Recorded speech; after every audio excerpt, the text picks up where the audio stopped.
দুইটি বৃত্ত পরস্পরকে অন্তঃস্পর্শ করে। এদের একটির ব্যাস 10 সেন্টিমিটার এবং অপরটির ব্যাসার্ধ 4 সেন্টিমিটার হলে এদের কেন্দ্রদ্বয়ের মধ্যবর্তী দূরত্ব কত সেন্টিমিটার? তো আমাদের এখানে দুটি বৃত্তের কথা বলা আছে, যার মধ্যে একটির ব্যাস হচ্ছে 10 সেন্টিমিটার এবং অপরটির ব্যাসার্ধ হচ্ছে 4 সেন্টিমিটার। তো এই বৃত্তটির ব্যাস যেহেতু 10 সেন্টিমিটার, তাহলে আমরা বলতে পারতেছি এটির ব্যাসার্ধ হচ্ছে 5 সেন্টিমিটার। এখন বৃত্ত দুটি পরস্পরকে অন্তঃস্পর্শ করে। দ্যাট মিন্স বৃত্ত দুটি এভাবে একটির মধ্যে আরেকটি এভাবে অন্তঃস্পর্শ করে। তো আমাদের কাছে জানতে চাওয়া হয়েছে এদের কেন্দ্রদ্বয়ের মধ্যবর্তী দূরত্ব কত। তো এখানে আমরা দেখতে পাচ্ছি বড় বৃত্তটির ব্যাসার্ধ হচ্ছে 5 সেন্টিমিটার। তাহলে এখানে আমি বলতে পারি যদি বড় বৃত্তটি কেন্দ্র হয় এখানে, তাহলে এখান থেকে এই পর্যন্ত দূরত্ব হচ্ছে 5 সেন্টিমিটার। আর ছোট বৃত্তটির ব্যাসার্ধ হচ্ছে 4 সেন্টিমিটার।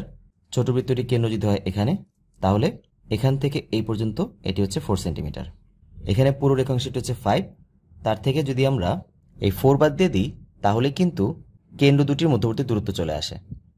দ্যাট মিন্স 5 থেকে 4 বাদ দিলে হবে 1। তাহলে বৃত্ত দুটির কেন্দ্রের দূরত্ব হচ্ছে 1 সেন্টিমিটার।